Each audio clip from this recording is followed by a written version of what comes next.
આણંદ જિલ્લા પંચાયતનું વર્ષ 2026-27નું અંદાજપત્ર પ્રમુખ હસમુખભાઈ પટેલના અધ્યક્ષસ્થાને યોજાયેલી ખાસ સાધારણ સભામાં રજૂ કરવામાં આવ્યું। આ બેઠકમાં કેબિનેટ મંત્રી રમણ સોલંકી, રાજ્યકક્ષાના મંત્રી કમલેશ પટેલ, સાંસદ મિતેશ પટેલ, ધારાસભ્યો યોગેશ પટેલ, વિપુલ પટેલ, ચિરાગ પટેલ, જિલ્લા વિકાસ અધિકારી, વાહુદ્ય અને અન્ય અધિકારીઓ ઉપસ્થિત રહ્યા। અંદાજપત્ર મુજબ રૂપિયા 135.32 લાખની પુરાંતવાળું બજેટ રજૂ કરવામાં આવ્યું। આ બજેટમાં ખેડૂતો અને મહિલાઓ માટે મહત્વના નિર્ણયો લેવાયા છે। ખેડૂતના અકસ્માત મૃત્યુના કિસ્સામાં રાજ્ય સરકારની રૂપિયા 4 લાખની સહાય ઉપરાંત જિલ્લા પંચાયત સ્વભંડોળમાંથી વધારાની રૂપિયા 35,000ની સહાય આપશે। આજે વર્ષ 2026-27નું રૂપિયા 1,35,32,000ની પુરાંતવાળું બજેટ રજૂ કરવામાં આવ્યું, અંદાજવામાં આવ્યું અને આજની આ બજેટ બેઠકમાં સર્વાનુમતે બજેટ મંજૂર કરવામાં આવ્યું।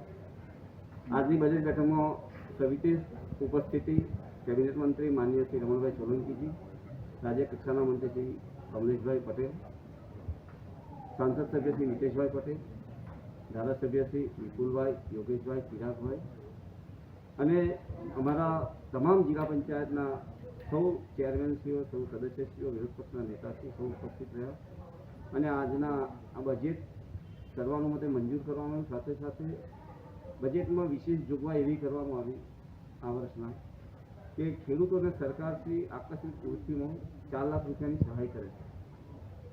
એ જે 4 લાખ રૂપિયાની સહાય આશરે આ જિલ્લામાં વર્ષે 80થી 100 જેટલા ખેડૂતોનું આ રીતે સહાય મળે છે।